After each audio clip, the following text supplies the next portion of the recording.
요한복음 4장 15절에서 26절까지의 말씀입니다. 한 절씩 교독하겠습니다. 요한복음 4장 15절에서 26절 말씀, 제가 한 절 읽고 여러분 한 절 읽고 교독하겠습니다. 여자가 이르되 주여 그런 물을 내게 주사 목마르지도 않고 또 여기 물기로 오지도 않게 하옵소서.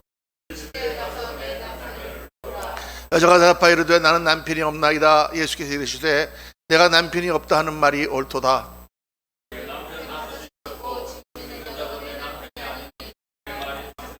여자가 이르되 주여 내가 보니 선지자로소이다.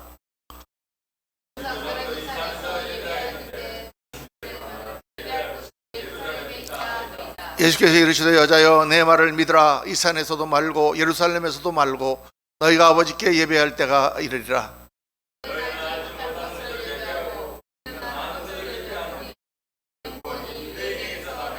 아버지께 참되게 예배하는 자들은 영과 진리로 예배할 때가 오나니 곧 이때라. 아버지께서는 자기에게 이렇게 예배하는 자들을 찾으시느니라.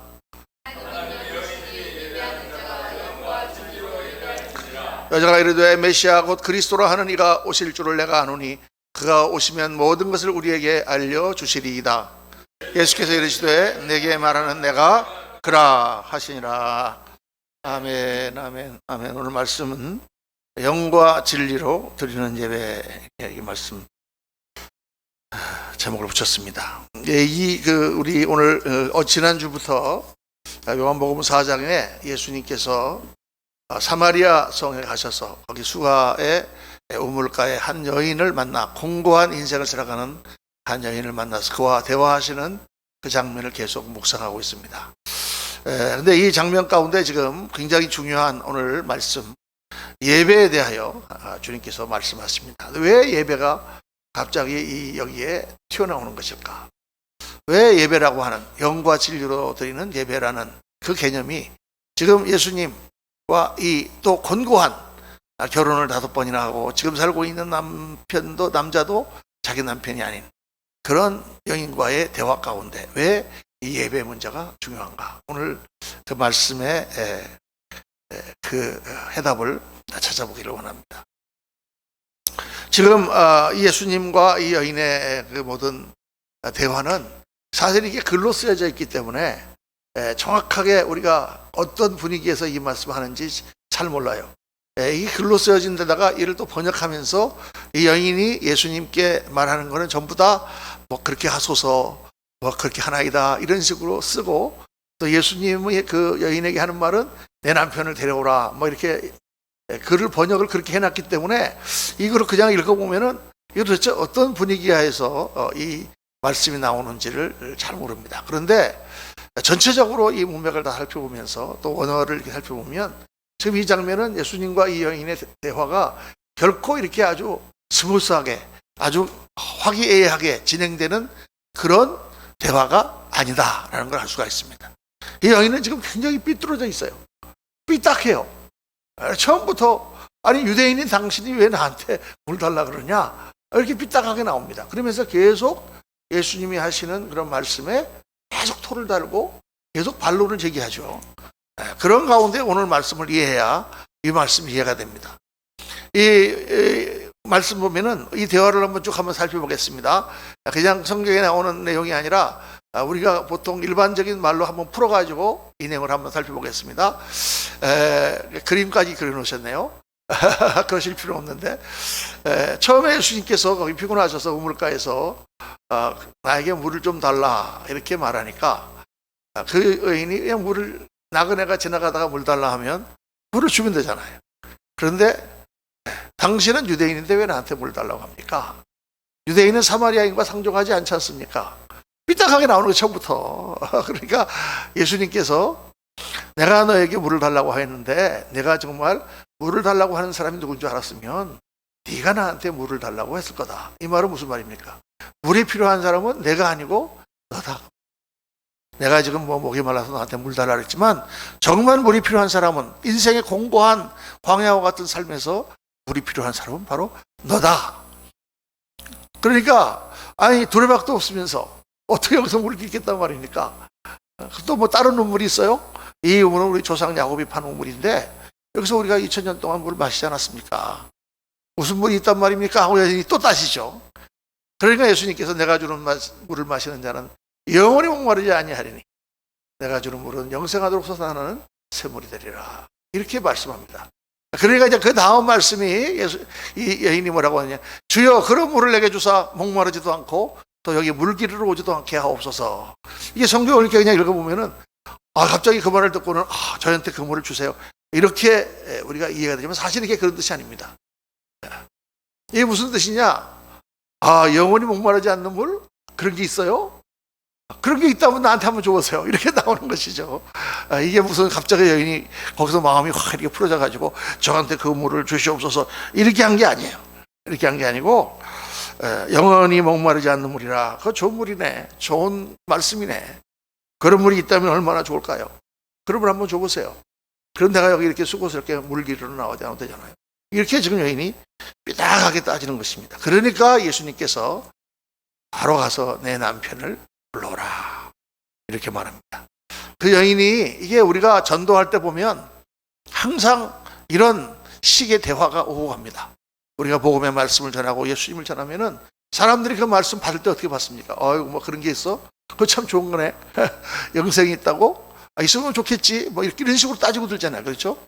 예수님께서 갑자기 그 여인의 치부를 드러내는 거예요. 부끄러운 과거를 드러내는 것입니다. 가서 내 남편을 불러오라. 난 남편이 없습니다. 그러니까 남편 없다는 말이 맞다. 넌 5번이나 결혼을 했는데 지금 사는 남자도 결혼을 안 하고 그냥 살고 있으니 남편 없다 하는 말이 맞구나. 깜짝 놀랐어. 그 여인이 뭐라고 대답했습니까? 아이고 이거 정말 저를 다 알고 계시네요. 정말 죄송합니다. 이렇게 나갔습니까? 그게 아니에요. 그게 아니고 그러고 보니 선지자로시구나. 잘 맞추시네. 그리고는 그럼 내가 하나 물어봅시다. 그리고는 하는 말이 뭐냐? 아니 유대인들은 우리가 예루살렘에 가서 예배드려야 된다고 그러는데 우리 조상들은 지금까지 다 여기 베델에서 이 산에서 다 예배드려 왔습니다. 왜 꼭 무슨 예루살렘에 가서 예배드려야 될 일이 있습니까? 엉뚱한 이야기를 꺼내는 거죠. 여인이 갑자기 지금 내 남편을 데려오라. 난 남편이 없습니다. 내 남편이 없는 거 말이 맞다. 내가 5번이나 결혼했는데 지금 살고 있는 사람도 정식으로 결혼 안 한 사람이지 하고 예수님께서 그 여인의 부끄러운 과거를 드러내실 때 이 여인이 반말합니다. 이저분이 선지자로네. 아주 신통하네. 잘 맞추시네. 그러면 내가 하나 물어봅시다. 왜 유대인들은 예루살렘에서 예배드려야 된다고 우기는가요? 이렇게 따지는 것입니다. 계속 지금 이 여인과 예수님의 대화는 서로 간에 부닥치는, 따지는 지금 그런 말씀을 나누고 있는 거죠. 근데 왜 지금 이 여인이 그렇게 얘기했느냐? 우리 이제 구약을 쭉 보면은 알 수 있잖아요. 이스라엘이 솔로몬 왕 이후에 르호보암 왕 때 둘로 갈라졌습니다. 북왕국은 10지파가 올라가서 에브라임 쪽부터 시작해서 사마리아 산지 그쪽으로 다시 나라를 세우고 이스라엘이라 이렇게 명을 했고, 남쪽은 유다 지파와 베냐민 지파가 베들레헴과 예루살렘과 그쪽을 차지하고 유다라 이렇게 이름했어요. 싸웠지만 결판이 나지 않았습니다. 그래서 계속 갔어요. 그런데 문제는 유다 지파가 정통성을 가지고 있는 거예요. 왜? 예루살렘에 성전이 있고 거기에 하나님의 궤와 하나님을 제사하는 그 모든 것이 거기 있기 때문에. 그러니까 이스라엘 사람들은 반드시 성전에 가서 예배를 드려야 된다고 생각을 했다고 말이죠. 그러니까 절기 때마다 다 왔을 뿐만 아니라 무슨 일이 있어도 다 예루살렘에 와서 예배를 드렸어요. 제사를 드렸습니다. 그러니까 북이스라엘에서 볼 때 계속 우리 이 사람들이 자꾸 예루살렘 쪽으로 내려가면 별로 좋을 게 없잖아요. 그래서 산당을 2개를 지었습니다. 하나는 베델, 또 하나는 북쪽에 사는 사람들을 위해서 저 꼭대기에 단과 베델이라는 2곳에 산당을 세우고 이제 예루살렘에 안 가도 돼. 여기서 예배 드려도 되는 거야. 왜? 여기가 베델이잖아. 여기가 어떤 곳이야? 야곱이 하나님을 만난 곳이야. 하나님이 여기 계셨던 곳이야. 벳엘이라는 이름이 뭡니까? 벳은 집이라는 뜻이고 엘은 하나님이라는 뜻이요. 하나님의 집이라고 이름 붙였잖아. 그래서 거기다가 제단을 쌓아놓고 거기서 예배 드려도 된다. 그래서 북이스라엘 사람들은 단과 베델이라는 산당에서 예배를 드렸다. 유대인들은 그건 예배가 아니다. 그 제단은 엉터리다. 너희는 우상을 섬기는 것이다. 근데 실제로 그 이후에 북이스라엘 사람들은 진정으로 하나님을 섬기지 않고 거기서 우상을 섬겼습니다. 모든 왕들이 다 타락하고 그 산당에서 그들은 우상을 다 섬겼죠. 그 이야기를 지금 이 여인이 꺼내는 것입니다. 마음이 꼬일 대로 꼬인 그 여자. 예수님의 말에 정말 제대로 반응하지 않고 갑자기 무슨 신학적인 문제를, 갑자기 무슨 사람들이 이렇게 반발하는 그런 문제를 꺼내가지고 예수님 앞에 질문합니다. 선지자라면 대답을 해보시라. 그때 예수께서 이렇게 말씀하시죠. 여자여, 내 말을 믿으라. 이 산에서도 말고 예루살렘에서도 말고 너희가 아버지께 예배할 때가 이르리라. 여자여, 내 말을 믿으라. 자, 이제 이 모든 시대가 끝나고 성전에서의 예배가 끝나고 이제 메시아이신 예수 그리스도께서 오시면은 그가 십자가를 지고 우리의 모든 죄를 사하심으로 어떻게 됩니까? 예수님 하나님께로 나아가는 길이 활짝 열리게 됩니다. 예수님이 십자가에 달리셨을 때에 예루살렘 성전에 큰 일이 하나 있었죠. 예수님이 운명하실 때에 그 지성소로 들어가는 휘장이 위에서 아래로 쫙 찢어졌습니다. 그 전까지는 아무도 들어갈 수가 없었어요. 무서우신 하나님 앞에 대제사장만 1년에 한 번 백성들의 모든 죄를 다 들고 피를 가지고 그 안에 두려움을 가지고 들어갔던 그 휘장이, 그 두꺼운 휘장이 예수님이 십자가 달리실 때 쫙 찢어졌다. 그 말은 무슨 말이냐? 하나님의 임재가 모든 사람에게 다 열렸다 그 말이에요. 이제는 누구든지 어디서든지 하나님 앞에 성령으로 그분 앞에 예배드리면 하나님이 그 예배를 받으시고 예수 그리스도의 이름으로 우리는 하나님 앞에 담대히 나갈 수가 있게 되었다. 그 새로운 시대가 열리는 것입니다. 그러니까 예수께서 그 말씀하시는 거예요. 여자여, 이 말을 믿으라. 이 자막 좀 비춰주세요. 이 말을 믿으라. 이 산에서도 말고 예루살렘에서도 말고 너희가 아버지께 예배할 때가 이르라. 너희는 알지 못하는 것을 예배하고 우리는 아는 것을 예배하노니. 이스라엘 사람들은 우상을 섬겼지만 하나님을 잘 모르고 유대인들은 그래도 하나님을 섬겼죠. 그런데 구원이 유대인에게서 납니다. 이 줄기를 통하여 메시아 그리스도께서 오신다. 그리고 그 다음에 아버지께 참되게 예배하는 자들은 영과 진리로 예배할 때가 오나니 곧 이때라. 아버지께서는 자기에게 이렇게 예배하는 자를 받으시느니라 말씀하시고, 하나님은 영이시니 예배하는 자가 영과 진리로 예배할 자니라. 이 중요한 말씀을 하십니다. 자, 이 지금 무슨 말씀, 왜 이 예배라는 말씀을 이 여인에게 지금 하고 계시는가? 이제는 성전에서 예배하는 것, 베들에서 예배하는 것, 그런 것이 중요한 게 아니라 메시아이신 예수 그리스도께서 오심으로 하나님께 나가는 길이 열렸으니 장소에 관계없이 어디서든지 너희가 영이신 하나님 앞에, 그분 앞에 진실한 마음으로 영으로 예배드리면 하나님은 그 예배를 받으신다라고 말씀한 거예요. 왜 이 말씀이 이 여인에게 이게 중요한가? 그 이유는 이 고달픈 여인, 고달픈 인생을 살아온 이 여인의 그 고달픔을 풀어줄 수 있는 방법이 바로 하나님을 만나는 것이기 때문에. 여러분 참 중요한 거예요. 하나님을 우리가 왜 만나러 나왔습니까? 우리가 하나님 앞에 나와서 예배하고 하나님을 찾는 이유가 무엇입니까? 우리 인생이 공고하고 우리 인생이 고달프기 때문에. 우리에게 너무나 문제가 많고 우리 자신이 너무나 문제가 많고, 그렇죠. 그것을 하나님께 가지고 나와서 하나님이 그것을 치료하시고 하나님의 은혜를 베푸심으로 우리가 나음을 입는 것입니다. 그게 우리가 예배를 드리는 사람의 모습이고, 그걸 하나님께서 지금 말씀하고 계시는 거예요. 어떻게 이 여인의 문제를 해결해 주겠습니까? 괜찮은 남자 하나 소개시켜서 정말 좋은 남편 만나면 해결되겠습니까? 그게 아니죠. 하나님을 만나야 되는 거예요. 그래서 이 말씀이 예배로 자연스럽게 넘어가게 되고, 이 예배가 왜 중요한지를 예수님께서 말씀하시는데, 여기서 아주 굉장히 중요한 말씀하시는 거예요. 하나님은 영이시니, 영이시니 우리가 영과 진리로 하나님께 예배해야 된다. 영이라는 말씀은 이 땅의 물질이 아니라는 거예요.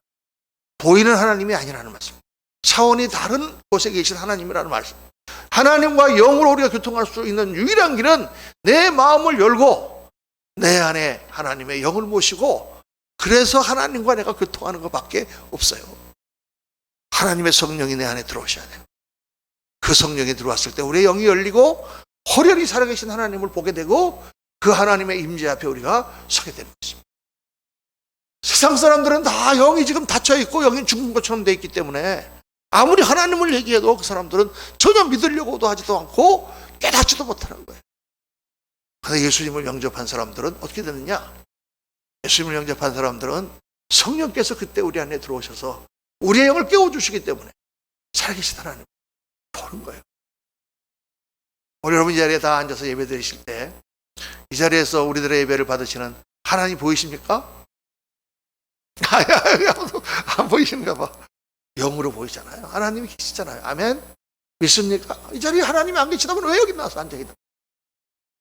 이 자리에 하나님께서 우리 예배를 받으시지 않는다면 왜 우리가 여기 나와서 앉아있는 것입니까? 그래서 여기서 우리가 굉장히 중요한 예배의 자세를 우리가 깨달을 수가 있는 거죠. 예배란 뭐냐? 하나님을 만나는 예식이에요.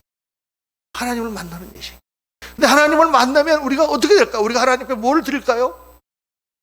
아니다 그 말이. 하나님을 만나서 그분 앞에 우리의 삶을 내려놓으면 그분이 바로 우리의 인생의 고달픔을 해결해 주시고 우리의 삶에 위로를 주시고 우리의 삶에 평강을 주시며 힘을 주시고 문제를 해결해 주시고 우리의 삶을 바꿔주시고 하나님이 기뻐하는 삶으로 우리를 인도해 주시는 역사를 하나님이 하신다고 말이에요. 그걸 우리가 받기 위하여 하나님 앞에 나온 것입니다. 그거부터 깨달아야 돼요. 우리는 예배를 왜 드리느냐? 예배를 드려야 되기 때문에, 율법적으로 드려야 되기 때문에 드리는 게 아닙니다. 왜 예배를 드려야 되느냐? 예배를 드려줘야 되기 때문에 하나님이 섭섭하시지 않을까 봐 예배 드리는 것이 아닙니다. 예배를 왜 드려야 되느냐? 내가 한 사람 빠지면 우리 교회가 텅 빌 것 같아서 교회를 위해서 예배 드려주는 것도 아닙니다. 우리가 왜 예배를 드려야 되느냐? 내 인생의 답답함과 나의 모든 문제를 다 주님 앞에 가지고 나와 그분 앞에 벌거벗고 하나님 나는 공부한 사람입니다 라고 내려놓고 하나님의 은혜와 복을 받기 위해서 우리가 주님 앞에 나오는 것입니다. 믿으시면 아멘 하시기 바랍니다. 이거부터 깨달아요. 이걸 깨달아요. 많은 사람들이 예배를 잘못 생각하고 있어요. 이 예배란 말의 원어가 뭐냐면 프로스퀴네오라고 하는 헬라어인데, 프로스퀴네오라는 건 무슨 뜻이냐? 경배하다라는 뜻인데 그 말에는 어떤 뜻이 포함되냐면 땅에 납작 엎드리다, 그 발에 입맞추다, 그리고 엎드려 절하다라는 뜻이 포함되어 있어요. 그러니까 프로스퀴네오, 예배라는 것은 뭐냐? 하나님 앞에 나와서 배를 땅에 대고 납작 엎드려서 하나님의 발에 입을 맞추고 하나님 저는 불쌍하고 공고한 사람입니다. 하나님 저를 불쌍히 여겨 주옵소서 하고 전능자, 절대자, 지존자, 창조자, 나의 모든 것을 아시고 나의 모든 것을 지으신 그분 앞에 무릎을 꿇고 그분 앞에 엎드리는 거, 이게 예배다. 이 예배의 개념이 우리한테 항상 있어야 돼요. 여러분 오늘 우리가 그렇게 예배 드리러 나왔습니까? 아닐 거예요. 부랴부랴 예배 드려야 되니까 주일날인데 교회 가야지 하고 그렇게 했을 거예요. 근데 그게 아니다 그 말이죠. 예배자의 모습은 하나님, 오늘 이 자리에 임재하신 하나님 앞에 납작 엎드려서, 그러니까 하나님 앞에 무슨 삐딱한 생각을 갖고 있거나 아니 뭐 하나님이 계신다는데 왜 이게 일이 안 풀려? 이런 마음을 갖고 있다거나 아니면은 무슨 아니 나를 왜 이 모양 이 꼴로 만들었어? 그런 생각, 몸을 뻣뻣하게 하고 하나님이 계시면 왜 이 땅에 이런 일들이 일어나는 거야? 그런 생각과 그런 마음을 갖고 하나님 앞에 예배한다는 거 자체가 말이 안 되는 것이죠. 그 자체가. 왜? 그 하나님 앞에 설 수 있는 자세가 아니에요. 하나님 어떤 분이십니까? 이 온 우주를 만드시고 이 온 우주의 목적과 의미를 부여하시고 우리 한 사람 한 사람의 인격을 만드시고 우리 한 사람 한 사람을 다 하시는 분이냐. 그러니까 그 앞에 가서 우리가 다 벌거벗고 내야 되는 거예요. 영과 진리로 예배를 드린다는 게 무슨 말이냐? 영과 진리로 예배 드린다는 것은 결국 한 뜻입니다. 그 뜻은 뭐냐? 정직하게 나를 다 드러낸다는 뜻이에요. 영으로 드리는 것은 우리의 깊은 곳에 있는 우리의 영과 하나님이 교통하기 때문에, 영으로만 하나님을 인식할 수 있기 때문에 우리의 마음을 열고 하나님께 예배드린다는 거예요. 우리의 모든 것을 영이신 하나님은 다 알고 계시잖아요. 진리로 예배드린다는 건 뭐냐? 정직하게 예배드린다는 뜻이에요. 진정으로 예배드린다는 뜻이에요. 그러니까 우리 옛 번역은 신령과 진정으로 이렇게 돼 있죠. 근데 그것을 바꿔서 영과 진리로 이렇게 바꿨습니다. 진리로 그러면 괜히 무슨 성경 말씀이 자꾸 떠올라요. 그런 뜻이 아니고 이 말은 영으로 그리고 진정으로, 진심으로. 영과 진정으로가 더 맞아요. 그렇게 번역하는 거죠. 하나님 앞에 나올 때는 우리가 다 모든 것을 내놓고 이 여인처럼 우리의 치부를 다 드러내고 하나님, 나는 이런 사람입니다. 나는 이렇게밖에 살 수가 없었습니다. 하나님, 나를 불쌍히 여겨주세요 하고 예배 드리는 자세가 하나님 예배 드리는 자세예요. 그 자세가 치료받을 수 있는 자세라는 것입니다. 여러분, 의사 앞에 가서 우리가 진료를 받을 때 어떻게 하면 됩니까? 지난주에 무슨 일이 있어서 병원에 잠깐 갔습니다만은 의사 앞에 가면은요, 의사가 좀 봅시다. 벗어라 그러면 다 벗어야 돼. 입으라 그러면 다 입어야 돼. 누우라 그러면 누워야 돼. 여기 지금 주사 내놓겠습니다. 그럼 다 궁뎅이 까야 돼. 그렇죠? 수술해야 됩니다. 그러면 다 빨가벗고 누워가지고 날 잡수. 깨든지 말든지 네 맘대로 하라고 누워있잖아요. 그 순간 모든 것을 다 내려놓는 거예요. 그래 보셨죠, 다 여러분? 모든 것을 내려놓는 거 의사 앞에서. 나의 부끄러운 모든 모습을 다 보이고 의사가 치료하는 거예요. 근데 거기서 이렇게 진찰하시지 마시고요. 다른 방법을 좀 써보세요. 이런다든가. 아니, 그런 식으로 수술하는 건 나 마음에 안 드는데요. 이렇게 얘기하는 사람 아무도 없어요, 여러분. 의사 앞에 가서 우리의 모든 것을 내놓듯이 우리가 하나님 앞에 나와서 우리의 삶을 다 내놓을 때 그렇게 나오는 거죠.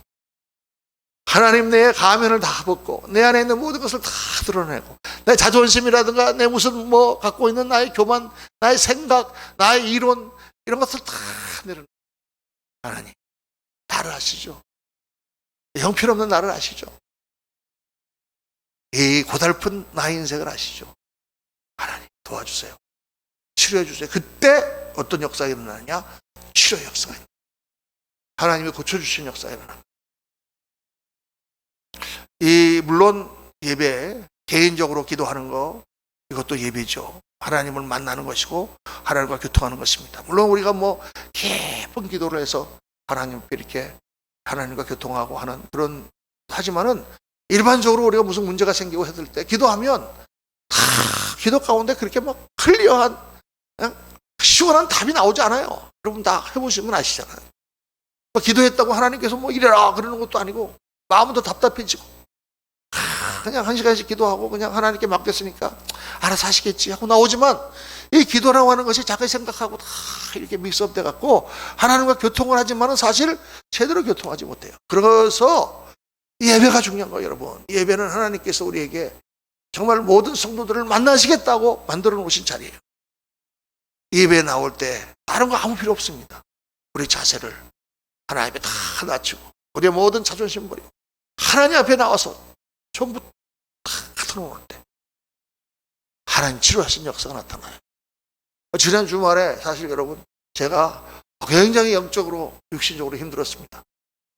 이게 영적인 공격을 받아보면 알지만은 마귀가 한번 이렇게 마음을 흔들어 놓기 시작하면 걷잡을 수가 없어요. 지난주 우리 성경 공부 시간에 사탄과의 공격 우리가 공부했습니다만은 사람을 디프레스 시키는 부정적인 생각을 계속 집어넣는, 안 생각하려고 해도 자꾸 생각이 들어오고,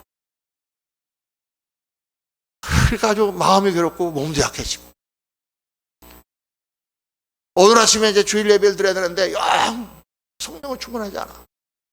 제 마음이 얼마나 안타까운지. 우리 성도님들 앞에 항상 목사가 성령 충만해야 되잖아요. 목사의 어려운 점이 바로 그거예요. 우리는 이렇게 디프레션에 빠질지 그러나 부정적인 생각이 빠질 그런 권리가 없어. 목사는 항상 성령 충만해야 돼. 의사가 제일 골치 아픈 게 뭐냐면 의사가 아픈 거예요. 옛날에 제가 샌프란시스코 목회할 때 우리 의사 선생님이 하나 있었는데 오늘 저한테 왔어요. 목사님 기도받으러 왔어요. 저 왜요? 그랬더니 제가요 암에 걸렸어요. 암이요. 근데요 비밀로 해주세요. 모든 성도들이 알면은 암을 고치는 의사가 암에 걸렸다 그러면 어떻게 생각하겠냐? 한국에 가서 수술 받고 오려고. 암이 그렇게 대단한 암이 아니라서 다 치료받고 이렇게 오셨는데 그 왜 한국에 갔는지 이런 것도 다 비밀로 했어요. 절대. 왜냐하면은 사람들이 신뢰가 없으실 거 아니에요. 그렇죠? 의사도 뭐 다 병 걸리네. 의사에게는 병이 걸릴 자유가 없다. 목사들도 마찬가지예요. 성령 충만하지 않을 자유가 없어. 얼마나 좋은 거예요. 할렐루야. 근데 오늘 아침에 와서 예배를 드리는데 하나님께서 저를 만져주셨어요. 정말 다 다시 내려놨어. 하나님 앞에 내려놓고 정말 다시 빨가벗고 하나님 앞에 서니까 하나님께서 제 마음과 또 몸을 다 고쳐주세요. 할렐루야. 그래서 일부 예배 드리면서 얼마나 은혜 많이 받았는지 모르고 저 자신이 은혜 받는 거예요. 우리는 하나님 앞에 그렇게 예배 드리는 것입니다. 우리가 가지고 있는 모든 것들을 다 내려놔야 돼요. 자존심, 교만 아무것도 아닌 거예요. 하나님 앞에서는. 하나님 앞에 무슨 지위가 무슨 게 있고 무슨 사회적인 학식 이런 게 무슨 게 있어요. 여러분 이게 제일 이런 거에 대한 확실한 답을 주는 구약의 스토리가 하나 있는데 그게 바로 뭐냐? 나만 장군의 이야기입니다.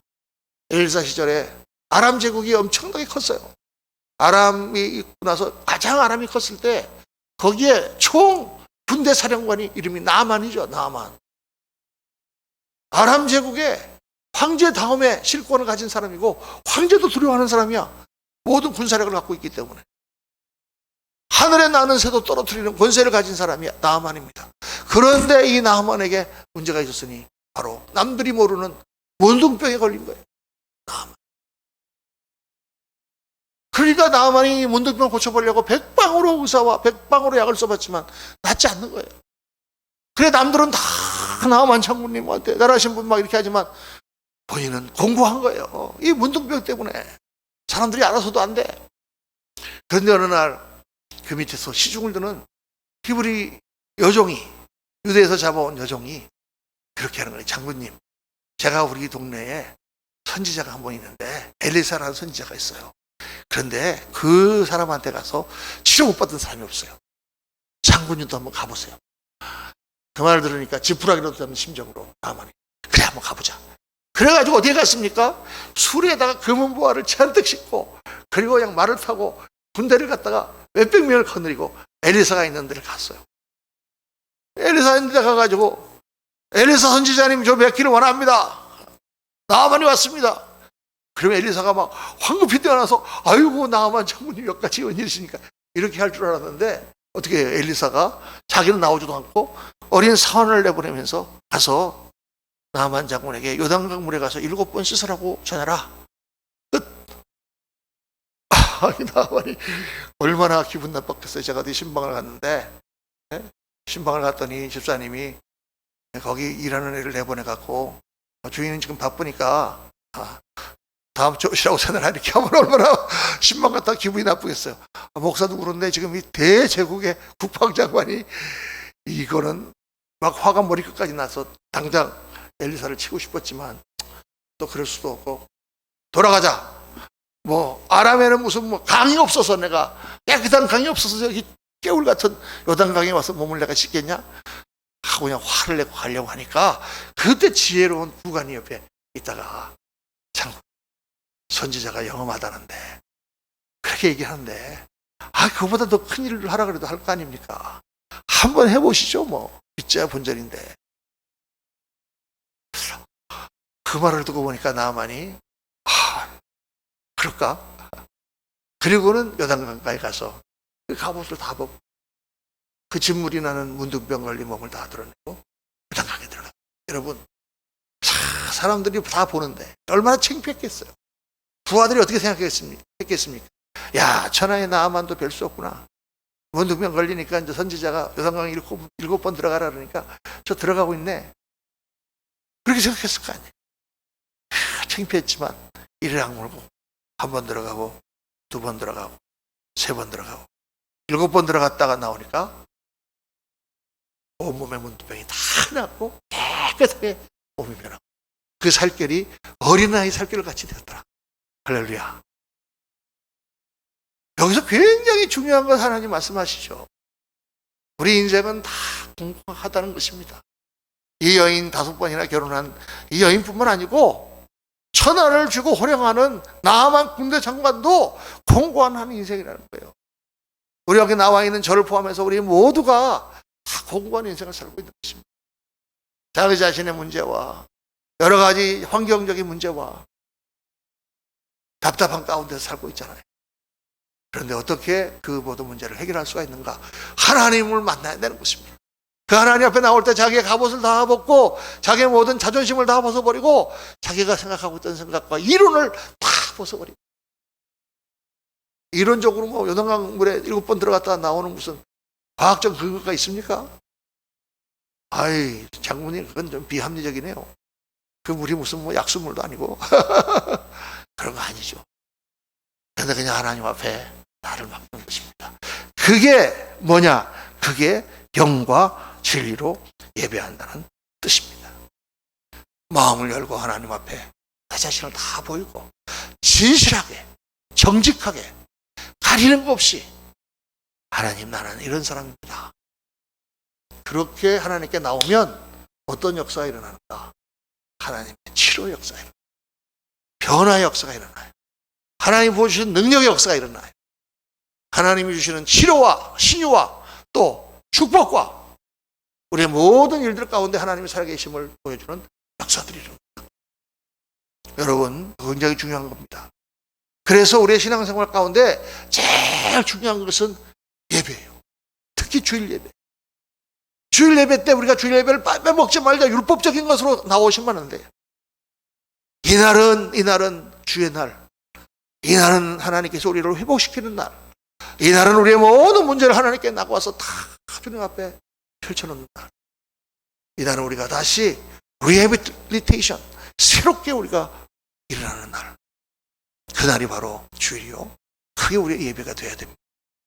우리 그레이스 교회 예배가 그렇게 하나님께 다 드려지기 시작하면 놀라운 일들이 일어나기 시작합니다. 하나님의 은혜와 축복이 각 사람, 각 가정, 각 사업에 쏟아부어지기 시작합니다. 사랑하는 성도님들, 오늘 이 말씀을 깊이 들으시기 바랍니다. 예배는 장소가 문제가 아닙니다. 형식의 문제가 아닙니다. 설교 말씀이 좋고 나쁘고의 문제가 아닙니다. 성가대가 잘하고 못하고의 문제가 아니에요.